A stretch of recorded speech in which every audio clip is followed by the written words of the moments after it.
The following is a production of DallasCowboys.com and the Dallas Cowboys Football Club. How about them Cowboys? Yeah! Go Cowboys!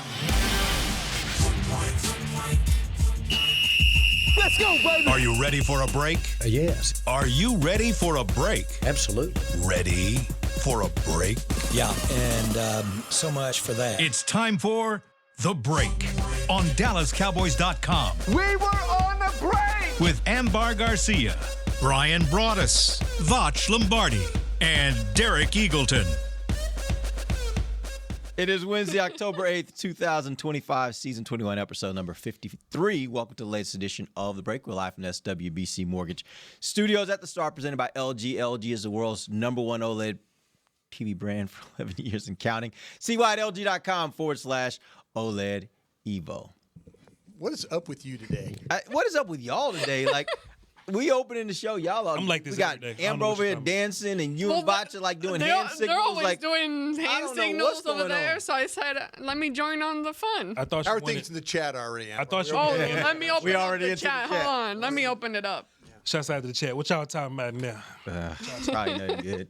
All right, let's first start. We're gonna get into the Carolina offense versus the Dallas defense. But today, before we get there, I want to start with a quick roster move Cowboys made yesterday. Julius Wood, who was a guy that back, if you guys can remember back that far, last year, he was at 24's training camp. Yeah. He was a guy that was there, safety, and turned a few heads. I thought he was a guy that a lot of people kind of liked coming out of training camp as an undrafted free agent.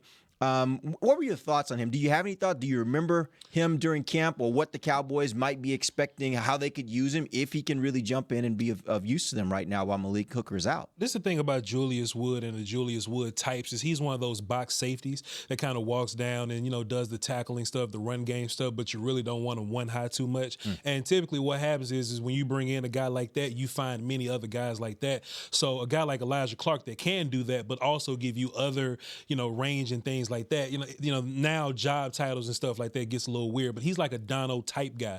He was around, but he did make a bunch of plays in these games, so that kind of that got him a little hype. But you can only carry so many guys. But yeah. Let me ask you this: do you guys have questions now about the health of Hooker? Well, they put him on IR, so he has to sit at least 4 weeks. Yeah, 4 weeks. Yeah. Maybe that's kind of. I know the IR thing and all that, but I just wonder going forward, is that something that. Or they just protecting themselves. Donovan Wilson had a shoulder at the end of the game. How did that end up? Yeah, I didn't hear any more about that, to be honest with you. Because he would be a guy that fits the Dono thing. So if anything's wrong with him, it'll be Marquise Bell and Julius Wood that fit those similar kind of types. And Wanye and Clark will be the free safety kind of guys while Hooker is hurt. Yeah, I think he nailed the guy. I think that was really a physical player though too. That guy that was always around the ball and stuff. So, yeah, it's up the middle. I mean, they're trying to find things to make this defense a little bit better. I think that's where the biggest problems have been. I mean, we look at the defensive tackle room. It seems like with adding.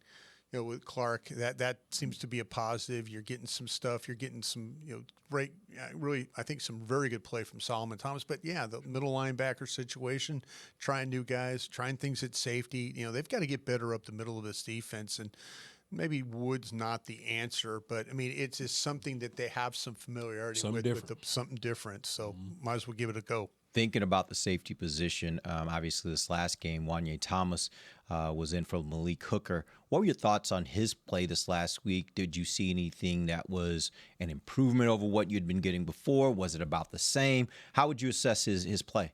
I tell you what, Wanye is going to sound real crazy because he plays safety, but he was deepest of the deep.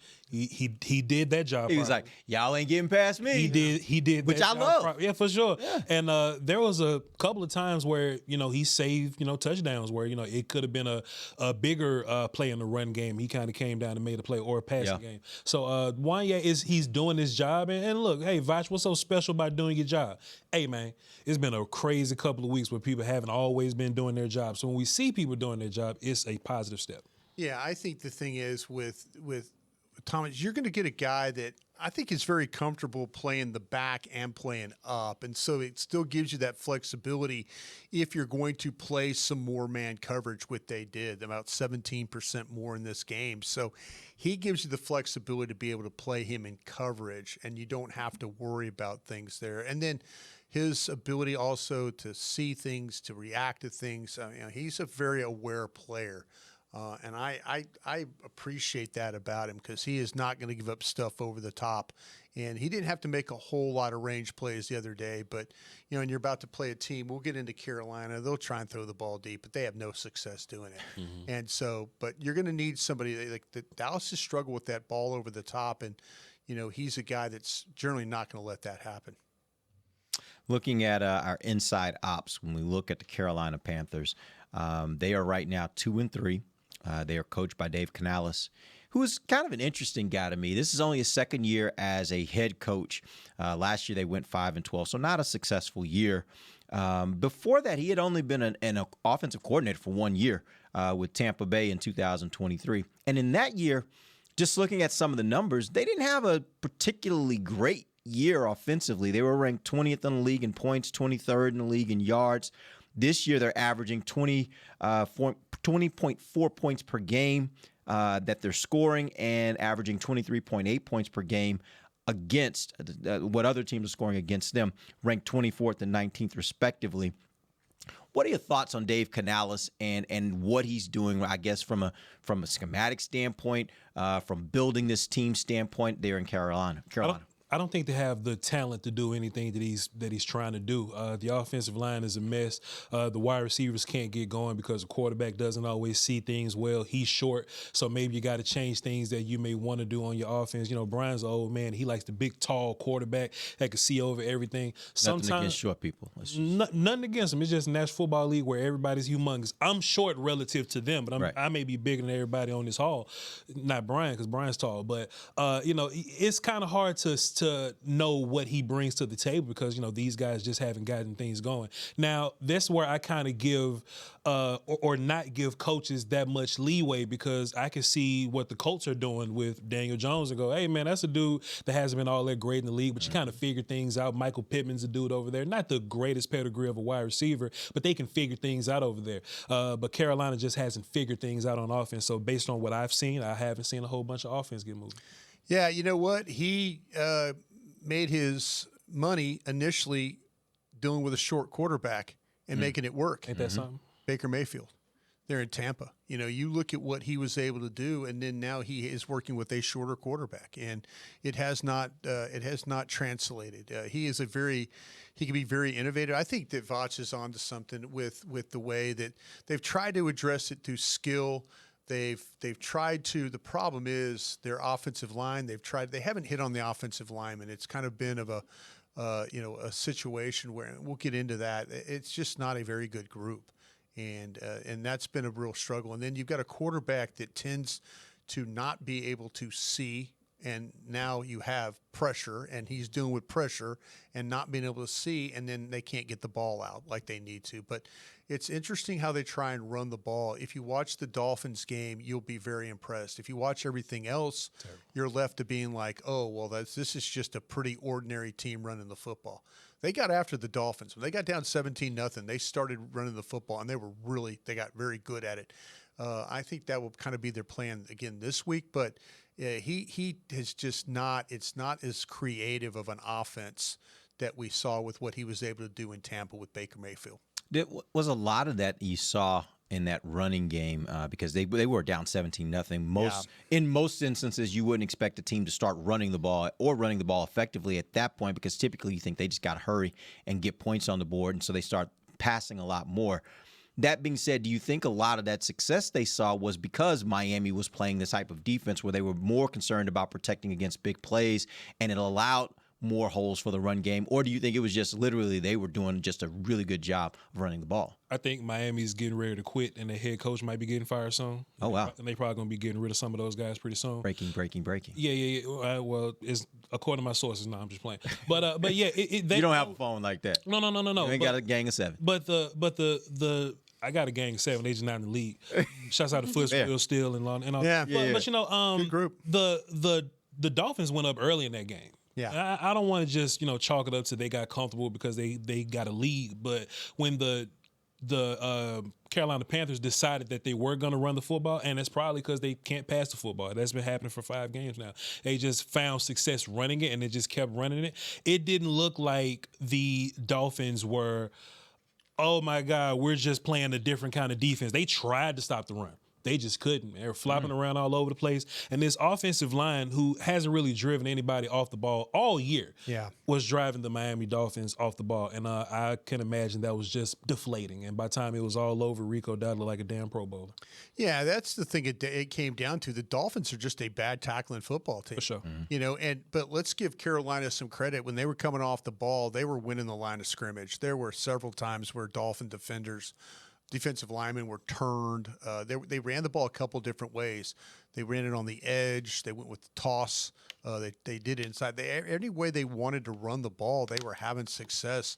Rico Dowdle, we all understand him. He has the ability to be a physical ball carrier. He can make people miss initially, and then he gets into the open field. And there were several times where he had runs that were going to be 2-3 yards, and all of a sudden it turns into 10-15 yards because the Dolphins' inability to tackle. So, when you start to talk about with Rico, he's right about where we thought he was when it comes to successful runs, that 4+. He was doing it last year for the Cowboys. That's what he's capable of doing, is taking the ball and then getting you 4 or 5 yards. He gets tackled, and now you're kind of staying ahead of the change right there. So this is I think kind of a plan going forward. With Chuba Hubbard, we're going to talk about him. He's dealing with a calf injury. They tried to play him in the game. He couldn't play in the game, or the week before he tried to play in the game, couldn't finish the game, and then he had to sit out. And they're saying that maybe they're going to give him a little bit more rest. So it'll probably be the Rico Dowdle show coming up here against the Cowboys in Charlotte. Dallas. Quick question, real quick. It's a little bit off topic, but Bryan, I know this season you've been kind of leaning into the whole theory of who has the most pressure, like the most desperate team. Yeah. So where do you feel right now? Who is currently the most desperate team for this week? Well, Carolina won last week, right. And Dallas so you got two teams feeling, Dallas. I think that if you had to say a team that this is where, and I don't know if Voch will agree with me on this or not. I kind of feel like that Dallas is desperate in this way. If you're a Dallas Cowboy fan, you want them to continue to play desperate if you want them to go make a trade. Mm-hmm. That's just me. I feel like that if they need to keep winning, you need to keep desperate to get wins to maybe convince general manager and front office to let's go see and let's see what happens within the conference and let's see what happens within the division. If all of a sudden Philly starts to falter, you get a chance to play the Commanders next week. Maybe you get a win there. Find ways. Be desperate. Be a desperate team to win these games in order to try and get the front office to maybe swing and make a big deal here to kind of put you into another level. That's where I think the desperation is right now for this football team. Also, too, Brian, on that point, the games that the Cowboys lost are conference games. Yeah. So in the grand scheme of things, you don't want that to come back to bite you at the end of it. So Carolina is an NFC team. You kind of want to get one back up on the conference there. All right, we're going to take our first break. When we come back, we're going to dive into the Carolina offense versus the Dallas defense. Bryan and Voch has some information on that. We'll be back. DallasCowboys.com radio. If you can't be at the stadium, there's no better way to watch your Cowboys than on an LG OLED Evo TV. That's because everything you see is more lifelike. Every play, every hit. I mean, you might as well be on the sidelines. That's how clear it is. It's all thanks to LG's legendary technology. Perfect black, over 8.3 million self-lit pixels. No one comes close. LG OLED Evo is the best TV in the game for a reason. See for yourself at lg.com/OLED Evo. I'm home. Hey, Mom. Before you ask, I've done my homework and the dishwasher's unloaded. Nice. Hey, can you... Hey, hon, yes, I've got the finale ready to play. Here's your wine. Wow. Isn't it nice not having to ask? We think so. That's why if there's a network interruption, AT&T will proactively credit you for a full day of service, guaranteed. Credit for fiber downtime lasting 20 minutes or more, or for wireless downtime lasting 60 minutes or more caused by a single incident impacting 10 or more towers. Restrictions and exclusions apply. See att.com/guarantee for details. Hey y'all, Matt Pittman here. As the official pitmaster of the Dallas Cowboys, you know I take cookware seriously, especially when it comes to America's team. So when the Cowboys are away, I'm putting my Yeti cast iron skillets to work to make my game day favorites for friends and family. I'm talking chicken fried steak, skillet queso, and peach cobbler. And just like the Cowboys are forever, so are these heirloom cast iron skillets. Check out the full line of skillets on Yeti.com or at a Yeti store near you. If you shout, "How about them Cowboys?" you have that undeniable passion that's the heart of Cowboys Nation. And if you like to drink Dr. Pepper, you love the unique blend of its 23 flavors.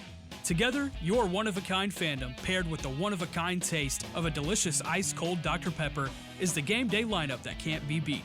Better yet, gather your Cowboys and Dr. Pepper fan friends to watch the next game and crack open a delicious ice-cold Dr. Pepper for everyone. The wins will be even tastier. It's a pepper thing. Don't put off getting your oil change, Dallas. Take 5 Oil Change, a proud partner of the Cowboys, is faster than you think. They're so fast, you don't even have to get out of your car. You can take advantage of Take 5's stay-in-your-car 10-minute oil change at any of their locations across the Dallas area. And remember, at Take 5, you stay in your car because they're faster than you think. That means you won't even have time to show off your best touchdown celebration. Take 5, the official oil change of the Dallas Cowboys. Back to the break. Choose perfection. Choose LG OLED Evo. Check out the best TV in the game at LG.com. We're still waiting for those TVs, Derek Eagleton. They're coming. Welcome back to the final second segment of the break, live from the SWBC Mortgage Studios. At the start of the segment, brought to you by blockchain.com. There we go. All right, Bryan. Yeah. Voch. Sir. What y'all got? Carolina. Better be good. Carolina offense. What do you want to talk about first? What do you think? What do you think your biggest concern is about this Carolina Panther offense? Man, Brian, I went to next gen stats. Yeah. Derek Eagleton, Ambar Garcia, Bryan Broaddus. I went to next gen stats. I just like to scroll down and see what the rankings look like. I was like, boy, in terms of rushing efficiency, Carolina was a top 10 team. They was number 10. I said, you a damn lie. Next gen stats. I said, let me go backwards and see what happened and play the game of what if. Like, what if the Miami game didn't happen? Them people like 27, way at the bottom. I said, cool. That makes a lot more sense. I know there's a lot of people that's going to fear Rico Dowdle for his humongous game that he had last week. Just looking at Rico over the other 4 games, if we playing what if Miami doesn't exist, 28 carries, 55 yards. All right, cool. That's how y'all been getting down. Even Chuba Hubbard, who was starting, 53 carries, 217 yards. Much better than Rico, but still not going to blow you away. Just watching these guys, Brian, if they're going to beat you, it's going to be via run game. Yeah. But I don't even think the run game is all that spectacular. It may still be like the second worst run game that you've gone against this year. Just playing football math like that. I think the Eagles were much better of a run team. I think the Packers were much better. Swift and the Bears weren't good. As much as we talk about the Jets, they were a good running football team, and they kind of showed you. I just don't think Carolina's all that good versus the teams that you did line up against. You look around at the receivers, you don't really see a whole bunch of numbers from them because Bryce Young hasn't really been able to get going. Ted McMillan is the main guy, and that's because that's the only guy that can get things going. He's elite. So if Bryce Young does read things well and he does throw it out there, it may be high, may be low. Ted McMillan does have the ability to go up and get it. Shockingly, Carolina tries the deep ball a whole bunch. They don't hit it a bunch, but they try it a lot. So if the Cowboys, if you give up a bunch of deep passes, our deep pass defense will be different than some other teams' deep pass defense. So just because they're not hitting on it don't mean that they won't hit it versus us, Bryan Broaddus. Hey, real quick, before you get too far there, I want to go back to when you're talking about the run game. I think one thing that we've seen this year with the Cowboys specifically is the scheme and how you run the ball. We saw it with the Cardinals last year and the year before. How you run the ball is just as important as running the ball, just your running game. What kind of scheme do they employ, and is it one that can cause problems for Dallas? I think they don't really know what scheme they want to do, how they want to run the ball, because when you go back and you break it down to the point of go watch 10-yard runs. Yeah, that'll give you an idea. If a team has a bunch of 10-yard runs, then you could kind of get an idea. With the Panthers, what they do is it's not all scrambles. So there might be, say they had 15 10-yard runs, 2 scrambles, and the rest are either the jet sweep variety or they hand the ball off. And then I've seen where the Cowboys run the play where they send everybody one way and flip it back the other way. Okay, big run. And then they'll do a zone run. They'll do where they everybody steps to the right, they push, and then back makes a cut. That was kind of what they were doing against the Dolphins. So they're a little bit of trying to, it's not like, oh, wow, look, a bunch of pulls. They don't have pulling linemen. They ran a crack toss. They got a 10-plus yard run. But, they didn't get the tackle out. It was just the backs. They cracked the end, and all of a sudden there was just nobody on the outside, in the Dolphins game. And now it's the run to the edge. So I think they're a team that's trying to kind of find their identity running the football. But the Dolphins game showed me one thing is I think they're going to try. I think that if you look at what the Jets did last week, and this is where I think Dallas might be a little bit, we were worried about teams just lining up and throwing the football against Dallas because of the lack of pass rush and the problems in the secondary. Worried about that. And you kind of saw that. You saw from that Giants game on, it was throw the ball, throw the ball, throw the ball. This guy, you can't make this quarterback look good. You just can't. You just cannot. I mean, every metric tells you that things that Dallas are bad at, throwing the football, Carolina's just as bad. Yeah. Carolina has their problems when it comes to, like Voch was talking about, throwing the deep ball. Maybe some of the intermediate stuff, maybe some of the stuff underneath. That's about it. That's about the stuff. I just think Dave Canellis is going to watch that Jets tape and he's going to say, listen, I'm scared of this Dallas offense right now. I'm scared. But Dallas can do something offensively to take the running game away from Carolina. Sure. They could absolutely do this. And they did it with the Jets last week, and I think they could do it again this week with Carolina. We'll talk about Carolina's defense tomorrow, but the best defense of Carolina's strength, and I think it is running the football. The Dolphins game showed me with Rico Dowdle and their line coming off, and if you don't handle point of attack blocks and you miss tackles, which Dallas has done at an alarming rate, you do those things, you're going to encourage Carolina to run the football, even though this offensive line is probably built not in a good way to do either running the ball or passing the ball. So to that point, when you look at the season so far, really Dallas has been a lot better against the run earlier in the season. Now, a lot of that can be pointed to, well, maybe teams just didn't feel like they needed to run because they could just throw all over you. Sure. But were there things last week that the Jets do, particularly in their run game,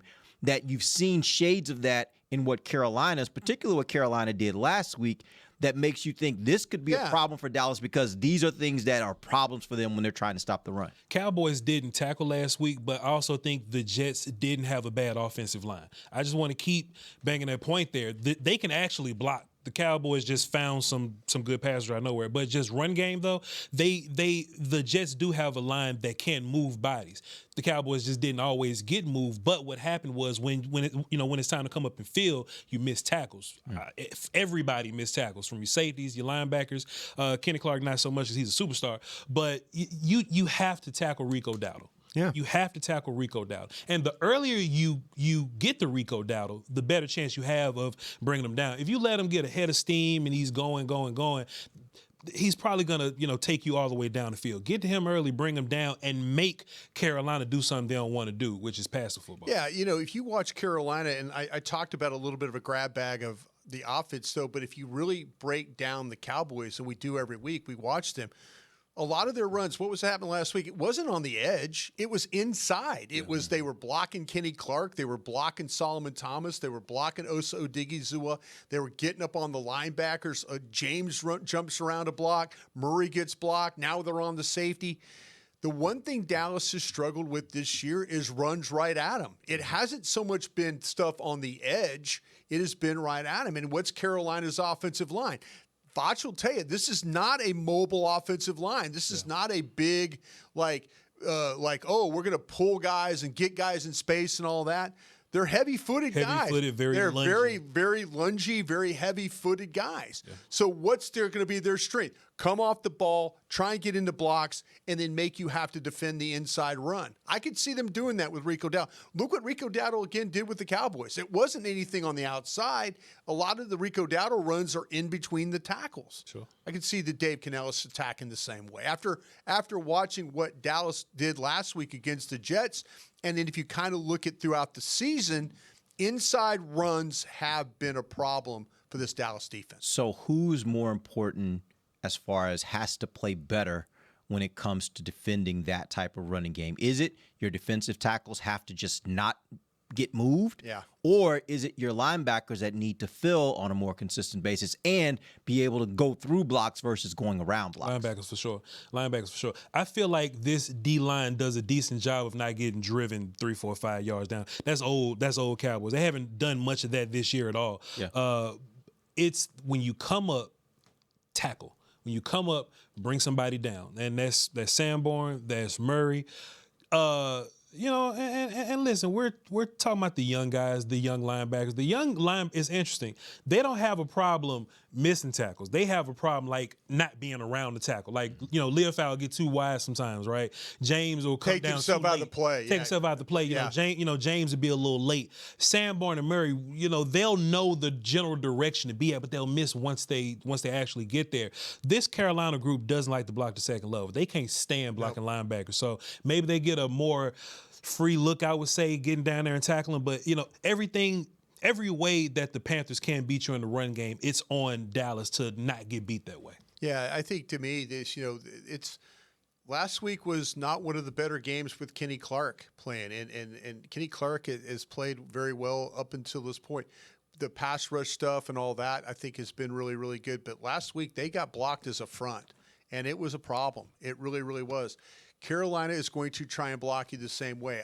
Me personally, nothing against Mozzie Smith. I think this might be a good game to put Jay Toia back inside and let a bigger body. Let Mozzie seems to have now had some problems playing a little bit of the run defense stuff. Some of the pass rush stuff been a little bit better, winning a little bit more on that.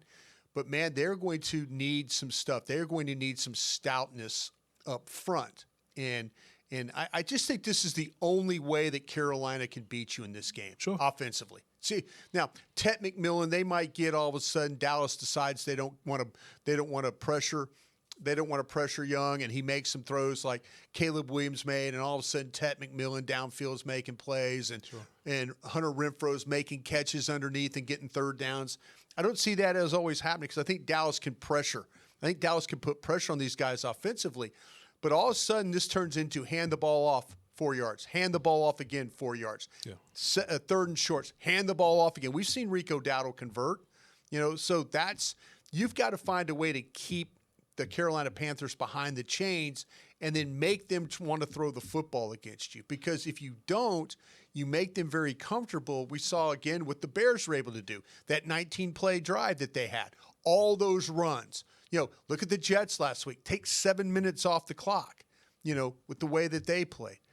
Dallas can't get in one of those games. They're going to need to be pretty stout up front against this group. I don't mean to be super critical, but I don't feel very confident just yet about having the Dallas Cowboys defense be able to shut somebody down. Both. Yeah. No, I was going to say have both things of like pressuring the quarterback of what we saw last week, while also stopping the run. So when you say looking into this game, based on everything that you're saying, you would dedicate most of those resources into stopping the run rather than trying to continue to, again, you can do both things, but I just don't feel confident that they're there yet to do both at once. I think Rico Dowdle can make your life pretty miserable. I don't think Bryce Young can. And I mean throwing the football. So, yes, and I think Voch is, again, absolutely right about this, is tackling. This game is going to really come down to our 2-yard, 3-yard runs, 2 3-yard runs. Don't let 2 3-yard runs turn into 7, 8, 10-yard runs. That's where this game – Carolina can't beat you throwing the ball, in my opinion. No. Where they can beat you is if they can hold the ball, finish drives, but just chew up clock, and you can't do anything to stop them running the ball. That would be my biggest concern. Yeah, you're daring Bryce Young to beat you in this game. Absolutely, because you are. the thing about it is, even if he hits some big plays, the reality is he's got to keep up with Dak Prescott. Yeah. And the way Dak Prescott and this offense are playing right now, that is the formula for almost every team they're going to play this year, which is put pressure on their offense by your offense scoring a ton of points and moving the ball efficiently down the field. And I think that's the part where I'm just like, yes, I'm stopping the run. That's going to be my primary concern. And if Bryce has a couple big plays, great. I'm going to bet on the fact he can't go in a duel with Dak Prescott and come out on the other end of that in a positive way. Film and the metrics tell you this quarterback can't win on most series. He can't. I mean, he misses passes. He turns the ball over. There's problems that he has. Pressure gives him problems. Pressure in the pocket causes turnovers for him. Hell, he'll just damn drop the ball running around back there. Yeah. You get turnovers from him.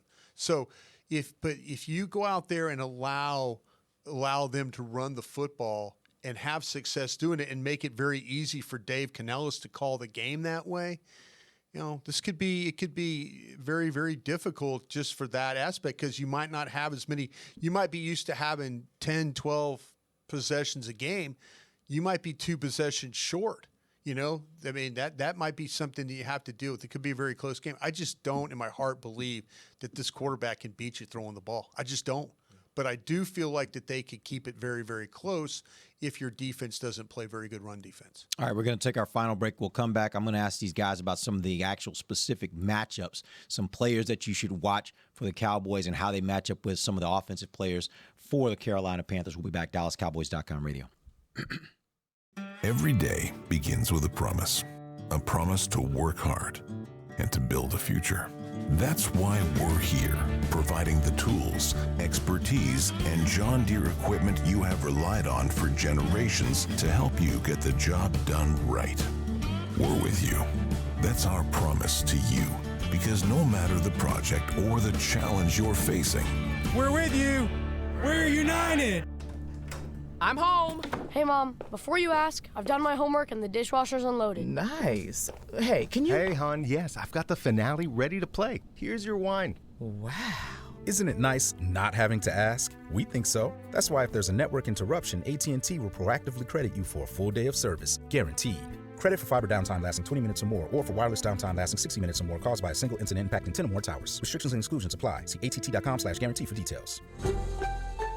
It's the official men's skincare brand of the Dallas Cowboys, Jack Black. And right now, Cowboys fans can get 15% off their $75 order. Plus, because every deal needs a playmaker, your order will include a free 5-piece skincare set and free shipping. The Jack Black Playmaker is 4 of Jack's favorites and a full-sized intense therapy lip balm. Make a play for the playmaker at getjackblack.com/Cowboys with the code CowboysVIP. That's getjackblack.com/Cowboys with the code CowboysVIP. How's it going? You see that Cowboys game? Oh, I watched. Been seeing some good things. Totally. They have some talent. Yup, some great talent. And they got some fight. Hoping this is the year. Me too. Oh, I'm Cody, by the way. I'm Travis. Nice to meet you, Travis. Go Cowboys. Go Cowboys! Make a new friend based solely on their shirt choice. What would you like the power to do? Bank of America, the official bank of the Dallas Cowboys. Copyright 2025 Bank of America Corporation.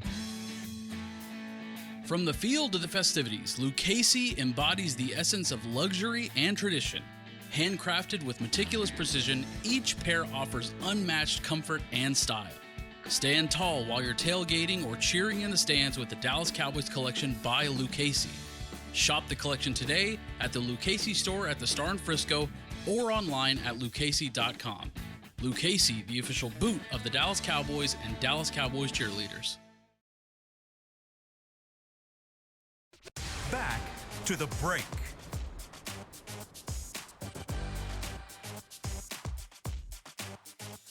AT&T connecting changes everything. Welcome back. We are in the final segment of the break, live from the SWBC Mortgage Studios at the Star.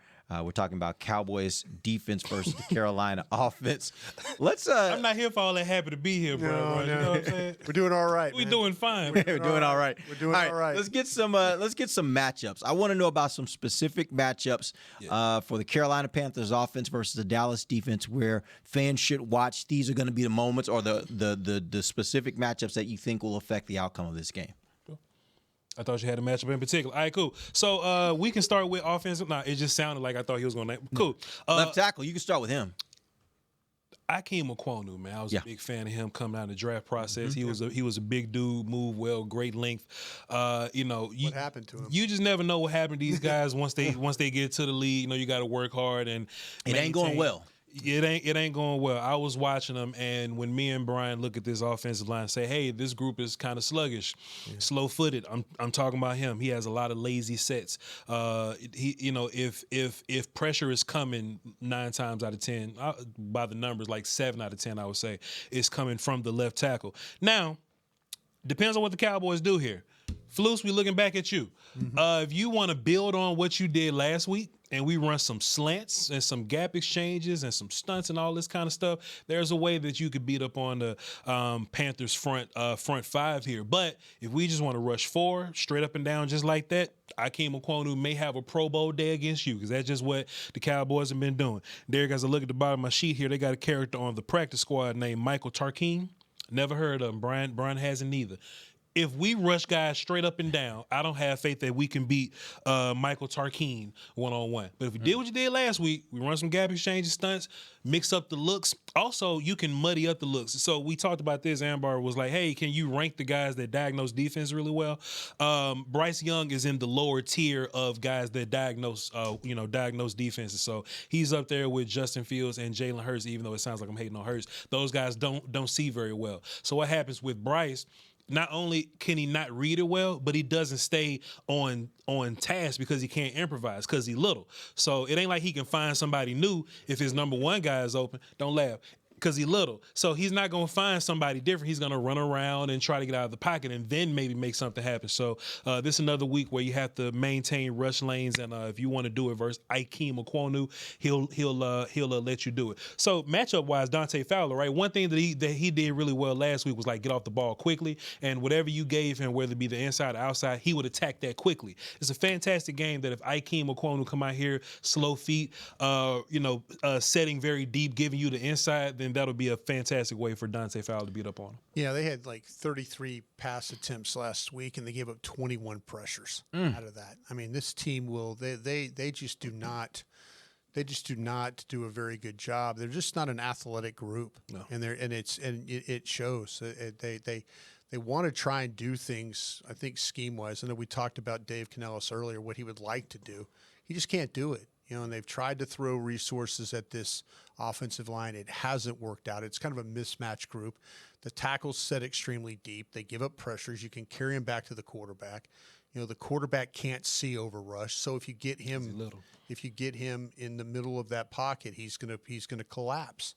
Now, Derek does remember a time he got him at the University of Texas, and he escaped and won the game for Alabama. But those days, he had to bring up some old stuff, huh? Yeah, few and far between. Those kinds of situations have not happened for this guy throughout the career. So, yeah, it is an offensive line that is much maligned. They're going to try and run the football. They're going to try and beat you up that way.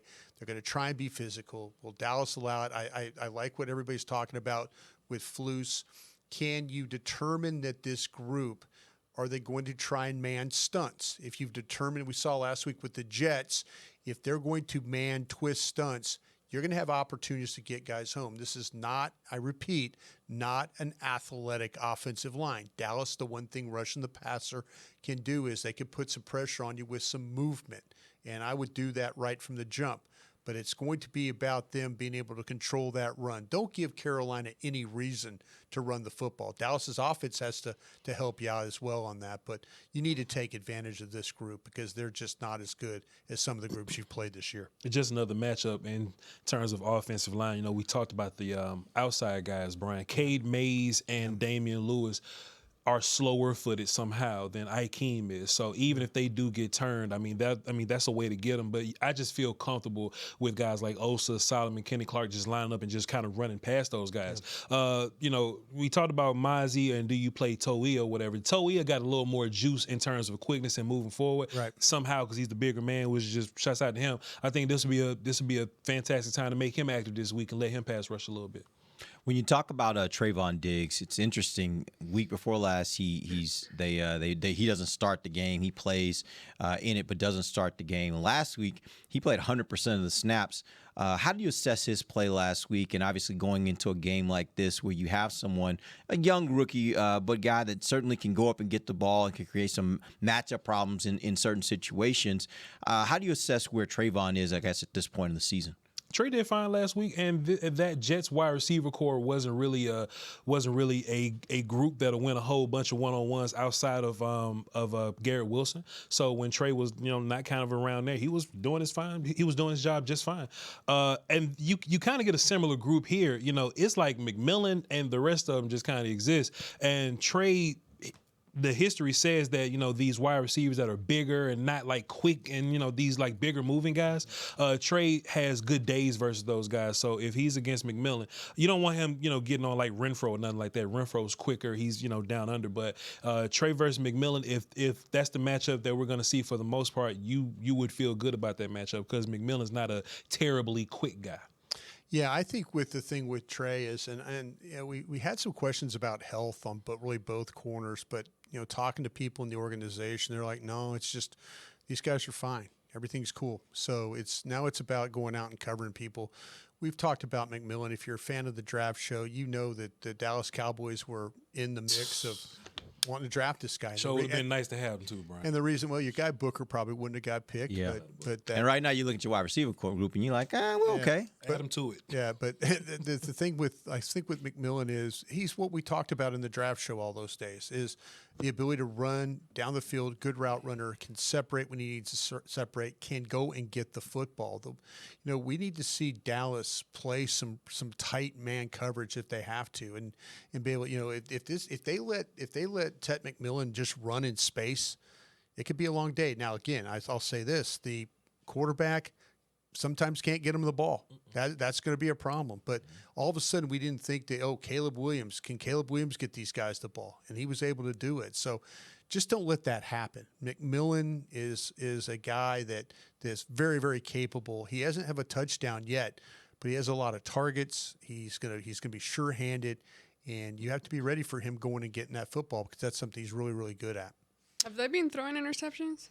Or I think he has 4. I think we got 8 touchdowns, 4 interceptions. Because I'm curious to see just if this is another opportunity for the defense to kind of keep building on that, because that's something that Schottenheimer continues to talk about, and he emphasized that last week, getting ready to face the Jets, they were working on punching the ball, getting the turnovers, creating those attacking the ball, getting the ball. And then I've heard people say, oh, well, how about you just mainly focus on tackling? Well, you can do both, okay? And with tackling also comes you getting to the ball and vice versa. If you're trying to get to the ball, you can also tackle at the same time. Anyways, the point is, I know that has been a big emphasis right now and something that the Cowboys continue to work during the week. So I was curious to see how with this matchup, if it creates more opportunities for the defense to get their hands on the ball. The quarterback will fumble the ball in the pocket. He likes to get sacked. He likes to get sacked. He would rather get sacked than to throw the ball downfield to the other team somewhere. So if you're getting turnovers,